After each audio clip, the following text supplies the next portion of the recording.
بسم الله الرحمن الرحيم يا أيها الذين آمنوا أوفوا بالعقود أحلت لكم بهيمة الأنعام إلا ما يتلى عليكم غير محل الصيد وأنتم حرم إن الله يحكم ما يريد يا أيها الذين آمنوا لا تحلوا شعائر الله ولا الشهر الحرام ولا الهدي ولا القلائد ولا آمين البيت الحرام يبتغون فضلا من ربهم ورضوانا وإذا حللتم فاصطادوا ولا يجرمنكم شنآن قوم أن صدوكم عن المسجد الحرام أن تعتدوا وتعاونوا على البر والتقوى ولا تعاونوا على الإثم والعدوان واتقوا الله إن الله شديد العقاب حرمت عليكم الميتة والدم ولحم الخنزير وما أهل لغير الله به والمنخنقة والموقوذة والمتردية والنطيحة وما أكل السبع إلا ما ذكيتم وما ذبح على النصب وأن تستقسموا بالأزلام ذلكم فسق اليوم يئس الذين كفروا من دينكم فلا تخشوهم واخشون اليوم أكملت لكم دينكم وأتممت عليكم نعمتي ورضيت لكم الإسلام دينا فمن اضطر في مخمصة غير متجانف لإثم فإن الله غفور رحيم يسألونك ماذا أحل لهم قل أحل لكم الطيبات وما علمتم من الجوارح مكلبين تعلمونهن مما علمكم الله فكلوا مما أمسكن عليكم واذكروا اسم الله عليه واتقوا الله إن الله سريع الحساب اليوم أحل لكم الطيبات وطعام الذين أوتوا الكتاب حل لكم وطعامكم حل لهم والمحصنات من المؤمنات والمحصنات من الذين أوتوا الكتاب من قبلكم إذا آتيتموهن أجورهن محصنين غير مسافحين ولا متخذي أخدان ومن يكفر بالإيمان فقد حبط عمله وهو في الآخرة من الخاسرين يا أيها الذين آمنوا إذا قمتم إلى الصلاة فاغسلوا وجوهكم وأيديكم إلى المرافق وامسحوا برؤوسكم وأرجلكم إلى الكعبين وإن كنتم جنبا فاطهروا وإن كنتم مرضى أو على سفر أو جاء أحد منكم من الغائط أو لامستم النساء فلم تجدوا ماء فتيمموا صعيدا طيبا فامسحوا بوجوهكم وأيديكم منه ما يريد الله ليجعل عليكم من حرج ولكن يريد ليطهركم وليتم نعمته عليكم لعلكم تشكرون واذكروا نعمة الله عليكم وميثاقه الذي واثقكم به إذ قلتم سمعنا وأطعنا واتقوا الله إن الله عليم بذات الصدور يا أيها الذين آمنوا كونوا قوامين لله شهداء بالقسط ولا يجرمنكم شنآن قوم على ألا تعدلوا اعدلوا هو أقرب للتقوى واتقوا الله إن الله خبير بما تعملون. وعد الله الذين آمنوا وعملوا الصالحات لهم مغفرة وأجر عظيم والذين كفروا وكذبوا بآياتنا أولئك أصحاب الجحيم. يا أيها الذين آمنوا اذكروا نعمة الله عليكم إذ هم قوم أن يبسطوا إليكم أيديهم فكف أيديهم عنكم واتقوا الله وعلى الله فليتوكل المؤمنون. ولقد أخذ الله ميثاق بني إسرائيل وبعثنا منهم 12 نقيبا وقال الله إني معكم لئن أقمتم الصلاة وآتيتم الزكاة وآمنتم برسلي وعزرتموهم وأقرضتم الله قرضا حسنا لأكفرن عنكم سيئاتكم ولأدخلنكم جنات تجري من تحتها الأنهار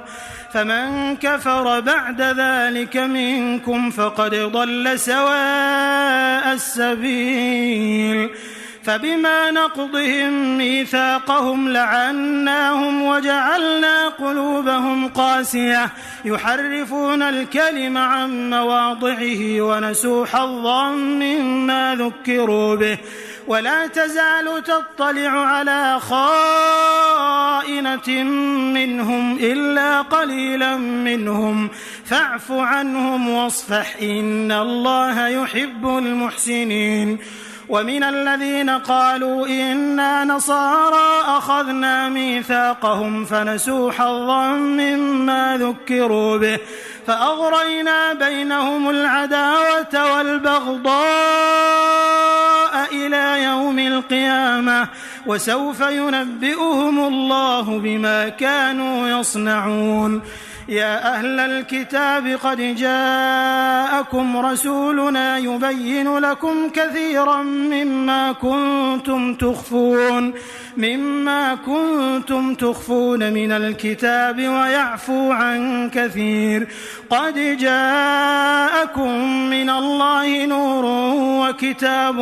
مبين يهدي به الله من اتبع رضوانه سبل السلام ويخرجهم من الظلمات إلى النور بإذنه ويهديهم إلى صراط مستقيم. لقد كفر الذين قالوا إن الله هو المسيح ابن مريم قل فمن يملك من الله شيئا إن أراد أن يهلك المسيح ابن مريم وأمه ومن في الأرض جميعا ولله ملك السماوات والأرض وما بينهما يخلق ما يشاء والله على كل شيء قدير. وقالت اليهود والنصارى نحن أبناء الله وأحباؤه قل فلم يعذبكم بذنوبكم بل أنتم بشر ممن خلق يغفر لمن يشاء ويعذب من يشاء ولله ملك السماوات والأرض وما بينهما وإليه المصير. يا أهل الكتاب قد جاءكم رسولنا يبين لكم على فترة من الرسل أن تقولوا ما جاءنا من بشير ولا نذير فقد جاءكم بشير ونذير والله على كل شيء قدير. وإذ قال موسى لقومه يا قوم اذكروا نعمة الله عليكم إذ جعل فيكم أنبياء وجعلكم ملوكا وآتاكم ما لم يؤت أحدا من العالمين يا قوم ادخلوا الأرض المقدسة التي كتب الله لكم ولا ترتدوا على أدباركم فتنقلبوا خاسرين.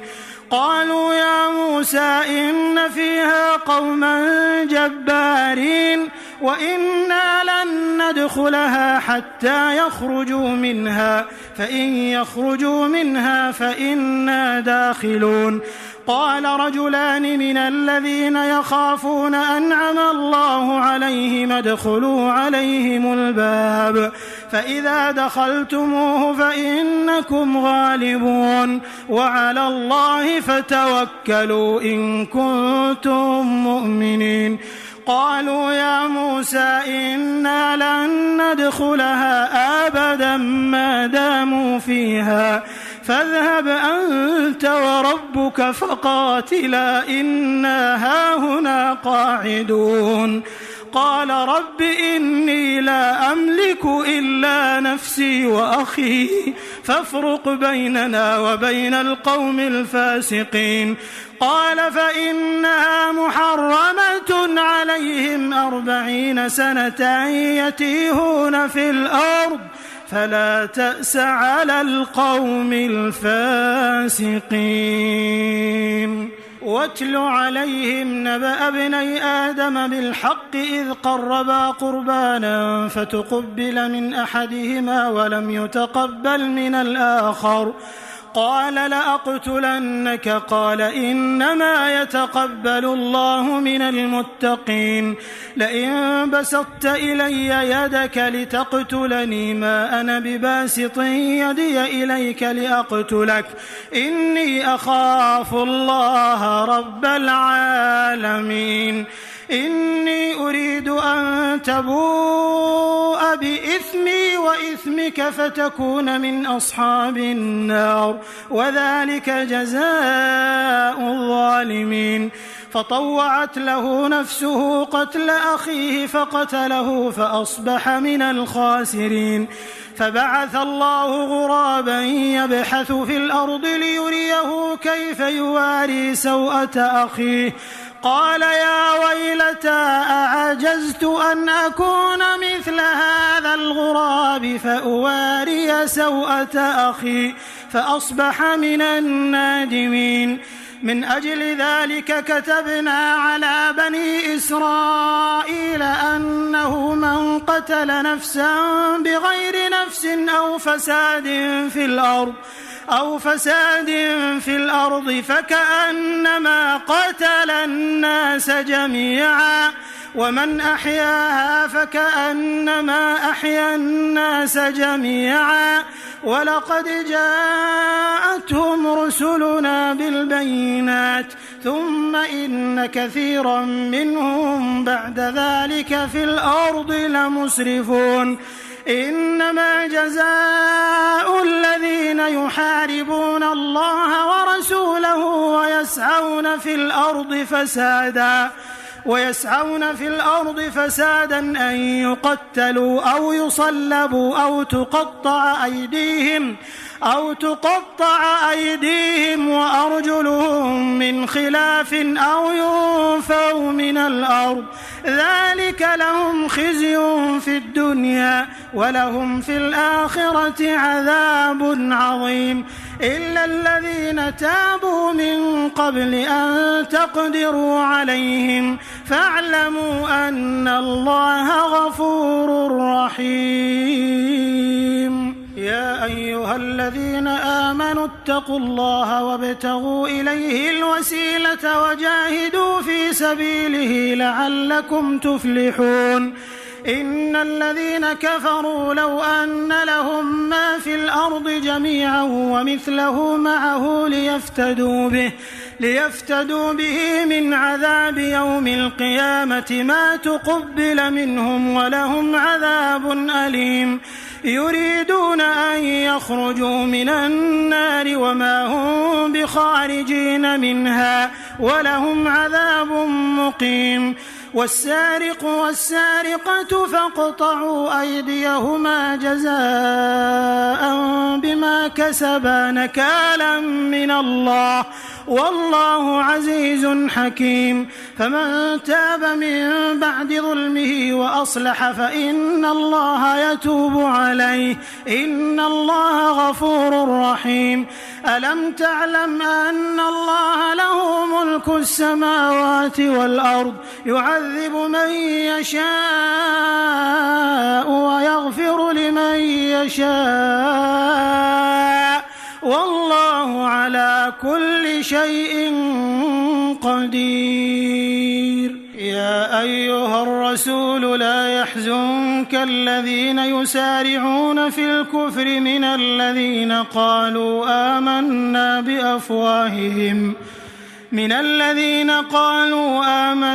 بأفواههم ولم تؤمن قلوبهم ومن الذين هادوا سماعون للكذب سماعون لقوم آخرين لم يأتوك يحرفون الكلم من بعد مواضعه يقولون إن أوتيتم هذا فخذوه وإن لم تؤتوه فاحذروا ومن يرد الله فتنته فلن تملك له من الله شيئا أولئك الذين لم يرد الله أن يطهر قلوبهم لهم في الدنيا خزي ولهم في الآخرة عذاب عظيم. سماعون للكذب أكالون للسحت فإن جاءوك فاحكم بينهم أو أعرض عنهم وإن تعرض عنهم فلن يضروك شيئا وإن حكمت فاحكم بينهم بالقسط إن الله يحب المقسطين. وكيف يحكمونك وعندهم التوراة فيها حكم الله ثم يتولون من بعد ذلك وما أولئك بالمؤمنين. إنا أنزلنا التوراة فيها هدى ونور يحكم بها النبيون الذين أسلموا للذين هادوا والربانيون والأحبار بما استحفظوا من كتاب الله وكانوا عليه شهداء فلا تخشوا الناس واخشوني ولا تشتروا بآياتي ثمنا قليلا ومن لم يحكم بما أنزل الله فأولئك هم الكافرون. وكتبنا عليهم فيها أن النفس بالنفس والعين بالعين والأنف بالأنف والأذن بالأذن والسن بالسن والجروح قصاص فمن تصدق به فهو كفارة له ومن لم يحكم بما أنزل الله فأولئك هم الظالمون. وقفينا على آثارهم بعيسى ابن مريم مصدقا لما بين يديه من التوراة وآتيناه الإنجيل فيه هدى ونور ومصدقا لما بين يديه من التوراة وهدى وموعظة للمتقين. وليحكم أهل الإنجيل بما أنزل الله فيه ومن لم يحكم بما أنزل الله فأولئك هم الفاسقون. وأنزلنا إليك الكتاب بالحق مصدقا لما بين يديه من الكتاب ومهيمنا عليه فاحكم بينهم بما أنزل الله ولا تتبع أهواءهم عما جاءك من الحق لكل جعلنا منكم شرعة ومنهاجا ولو شاء الله لجعلكم أمة واحدة ولكن ليبلوكم فيما آتاكم فاستبقوا الخيرات إلى الله مرجعكم جميعا فينبئكم بما كنتم فيه تختلفون. وأن احكم بينهم بما أنزل الله ولا تتبع أهواءهم واحذرهم أن يفتنوك عن بعض ما أنزل الله إليك فإن تولوا فاعلم أنما يريد الله أن يصيبهم ببعض ذنوبهم وإن كثيرا من الناس لفاسقون أفحكم الجاهلية يبغون ومن أحسن من الله حكما لقوم يوقنون يا أيها الذين آمنوا لا تتخذوا اليهود والنصارى أولياء بعضهم أولياء بعض ومن يتولهم منكم فإنه منهم إن الله لا يهدي القوم الظالمين فترى الذين في قلوبهم مرض يسارعون فيهم يقولون نخشى أن تصيبنا دائرة فعسى الله أن يأتي بالفتح أو أمر من عنده فيصبحوا على ما أسروا في أنفسهم نادمين ويقول الذين آمنوا أهؤلاء الذين أقسموا بالله جهد أيمانهم إنهم لمعكم حبطت أعمالهم فأصبحوا خاسرين يا أيها الذين آمنوا من يرتد منكم عن دينه فسوف يأتي الله بقوم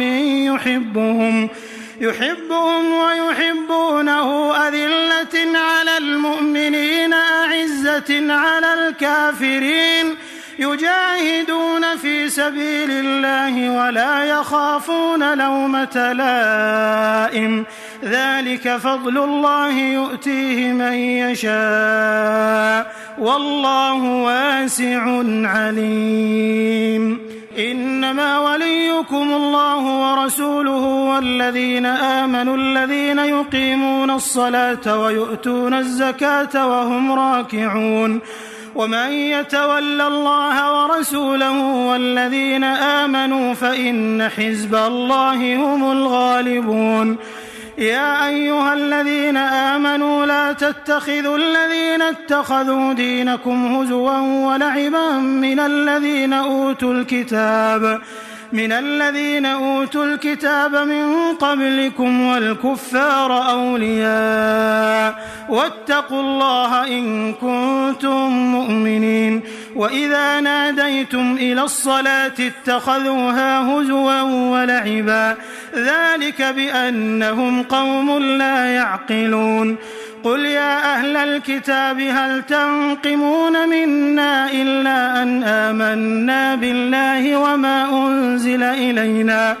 وما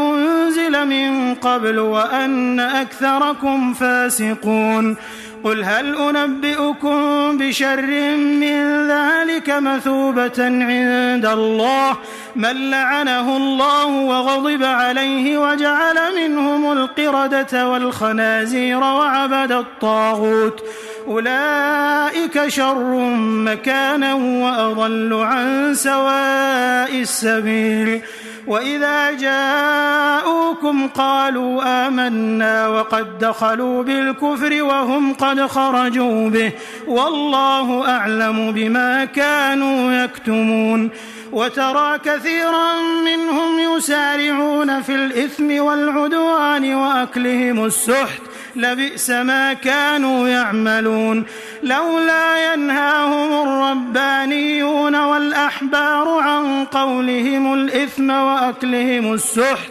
لبئس ما كانوا يصنعون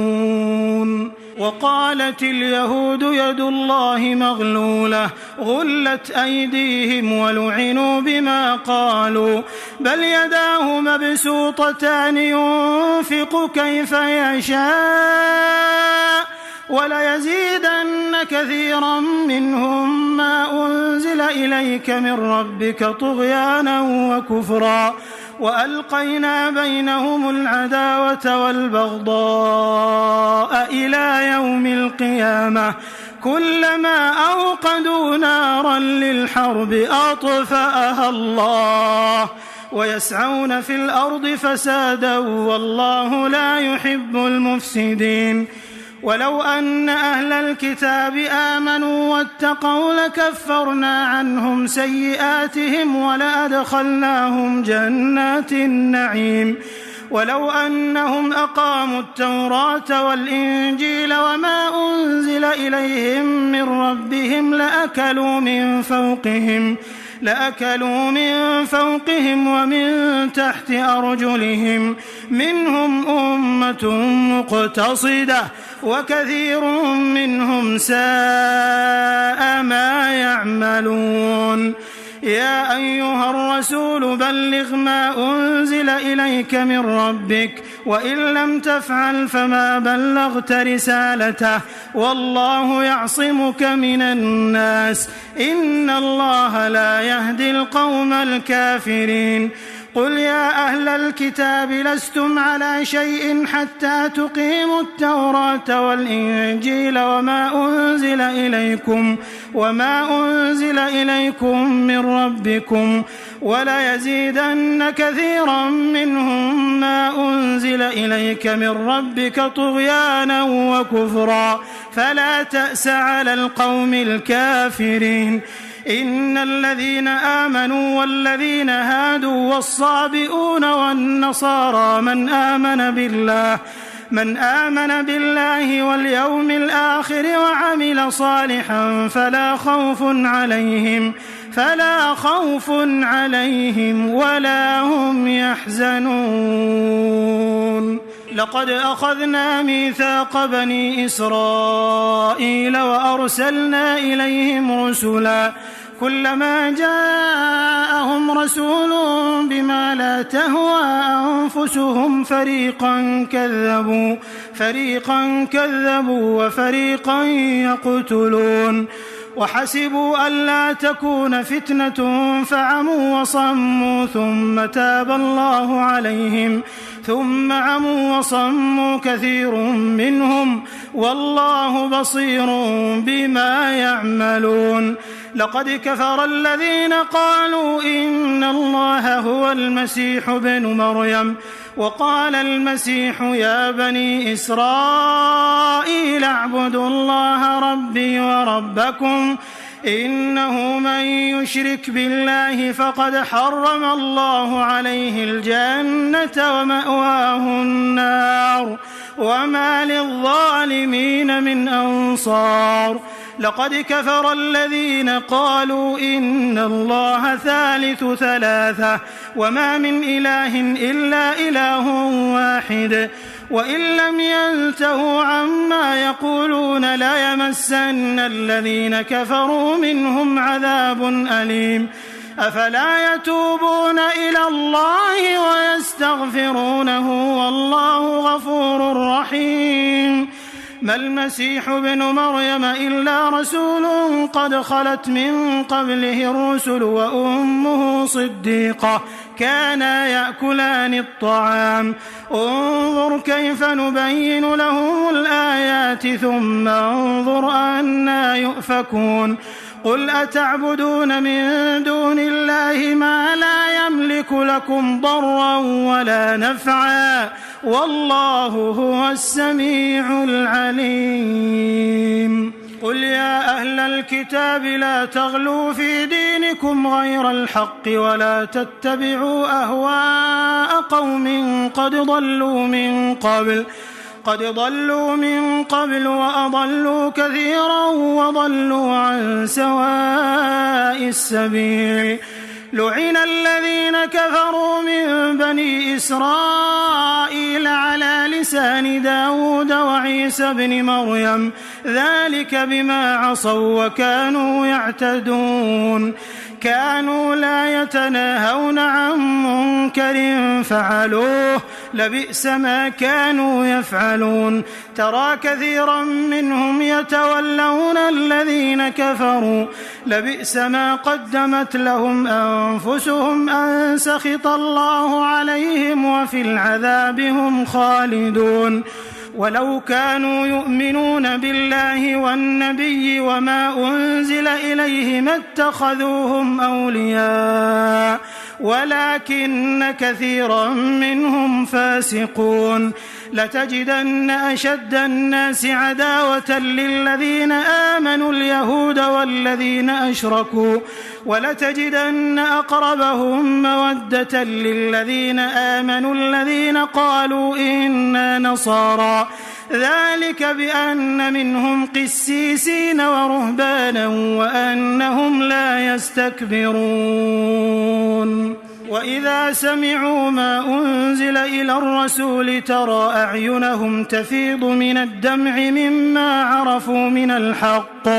يقولون ربنا آمنا فاكتبنا مع الشاهدين وما لنا لا نؤمن بالله وما جاءنا من الحق ونطمع أن يدخلنا ربنا مع القوم الصالحين فأثابهم الله بما قالوا جنات تجري من تحتها الأنهار خالدين فيها وذلك جزاء المحسنين والذين كفروا وكذبوا بآياتنا أولئك أصحاب الجحيم يا أيها الذين آمنوا لا تحرموا طيبات ما أحل الله لكم ولا تعتدوا إن الله لا يحب المعتدين وكلوا مما رزقكم الله حلالا طيبا واتقوا الله الذي أنتم به مؤمنون لا يؤاخذكم الله باللغو في أيمانكم ولكن يؤاخذكم بما عقدتم الأيمان فكفارته إطعام 10 مساكين من أوسط ما تطعمون أهليكم أو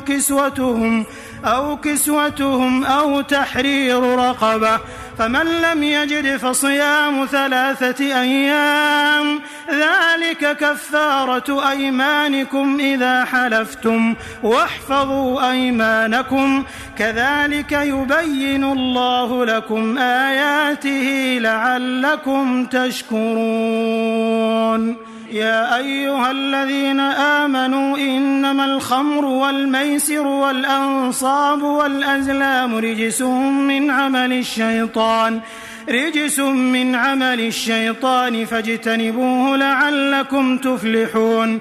إنما يريد الشيطان أن يوقع بينكم العداوة والبغضاء في الخمر والميسر ويصدكم عن ذكر الله وعن الصلاة فهل أنتم منتهون وأطيعوا الله وأطيعوا الرسول واحذروا فإن توليتم فاعلموا أنما على رسولنا البلاغ المبين ليس على الذين آمنوا وعملوا الصالحات جناح فيما طعموا إذا ما اتقوا وآمنوا وعملوا الصالحات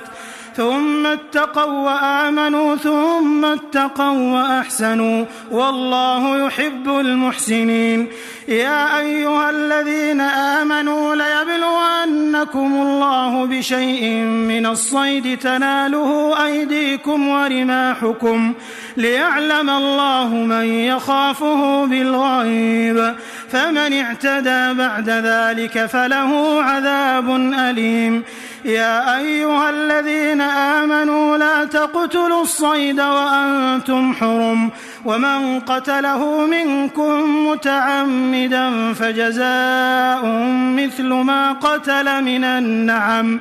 يحكم به ذوى عدل منكم هديا بالغ الكعبة أو كفارة طعام مساكين أو عدل ذلك صياما ليذوق وبال أمره عفى الله عما سلف ومن عاد ينتقم الله منه والله عزيز ذو انتقام. أحل لكم صيد البحر وطعامه متاعا لكم وللسيارة وحرم عليكم صيد البر ما دمتم حرما واتقوا الله الذي إليه تحشرون.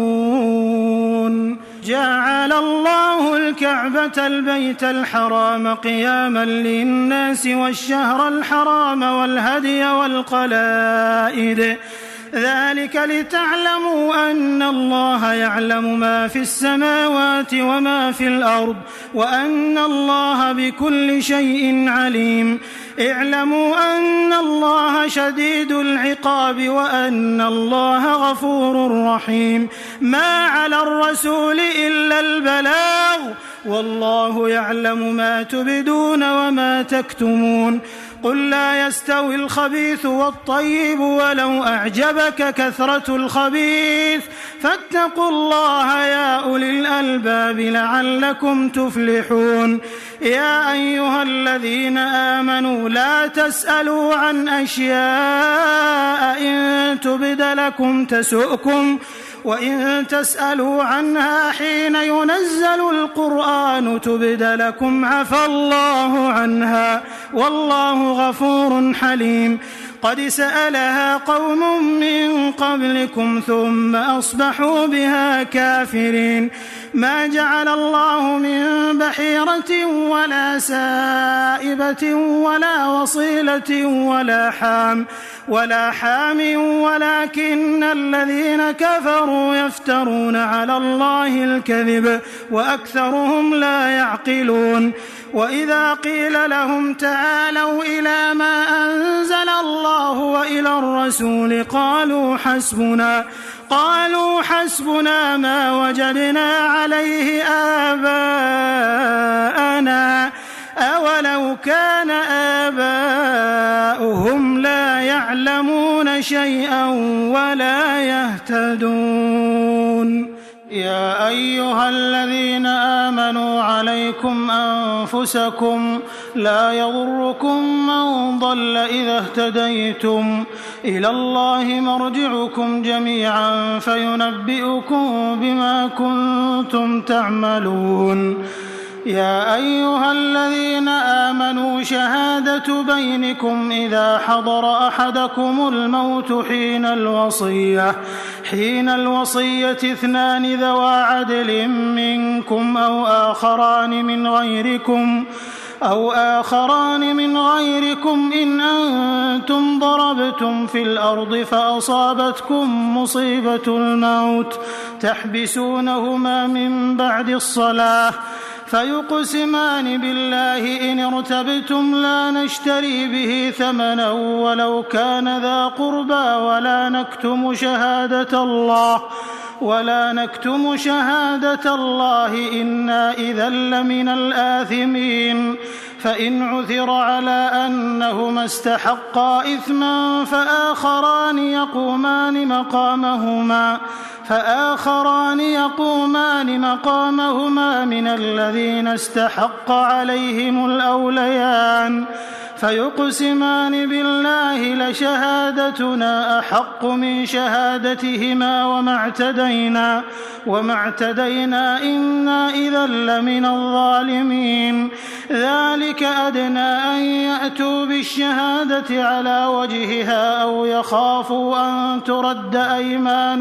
بعد أيمانهم واتقوا الله واسمعوا والله لا يهدي القوم الفاسقين. يوم يجمع الله الرسل فيقول ماذا أجبتم قالوا لا علم لنا إنك أنت علام الغيوب. إذ قال الله يا عيسى ابن مريم اذكر نعمتي عليك وعلى والدتك إذ أيدتك بروح القدس تكلم الناس في المهد وكهلا وإذ علمتك الكتاب والحكمة والتوراة والإنجيل وإذ تخلق من الطين كهيئة الطير بإذني فتنفخ فيها فتكون طيرا بإذني وتبرئ الأكمه والأبرص بإذني وإذ تخرج الموتى بإذني وإذ كففت بني إسرائيل عنك إذ جئتهم بالبينات فقال الذين كفروا منهم إن هذا إلا سحر مبين وإذ أوحيت إلى الحواريين أن آمنوا بي وبرسولي قالوا آمنا واشهد بأننا مسلمون إذ قال الحواريون يا عيسى ابن مريم هل يستطيع ربك أن ينزل علينا مائدة إذ قال الحواريون يا عيسى ابن مريم هل يستطيع ربك أن ينزل علينا مائدة من السماء قال اتقوا الله إن كنتم مؤمنين قالوا نريد أن نأكل منها وتطمئن قلوبنا ونعلم أن قد صدقتنا ونكون عليها من الشاهدين قال عيسى ابن مريم اللهم ربنا أنزل علينا مائدة من السماء تكون لنا عيدا لأولنا وآخرنا وآية منك وارزقنا وأنت خير الرازقين قال الله إني منزلها عليكم فمن يكفر بعد منكم فإني أعذبه عذابا لا أعذبه أحدا من العالمين وإذ قال الله يا عيسى ابن مريم أأنت قلت للناس اتخذوني وأمي إلهين من دون الله قال سبحانك ما يكون لي أن أقول ما ليس لي بحق إن كنت قلته فقد علمته تعلم ما في نفسي ولا أعلم ما في نفسك إنك أنت علام الغيوب ما قلت لهم إلا ما أمرتني به أن اعبدوا الله ربي وربكم وكنت عليهم شهيدا ما دمت فيهم فلما توفيتني كنت أنت الرقيب عليهم وأنت على كل شيء شهيد إن تعذبهم فإنهم عبادك وإن تغفر لهم فإنك أنت العزيز الحكيم قال الله هذا يوم ينفع الصادقين صدقهم لهم جنات تجري من تحتها الأنهار خالدين فيها أبدا رضي الله عنهم ورضوا عنه ذلك الفوز العظيم لله ملك السماوات والأرض وما فيهن وهو على كل شيء قدير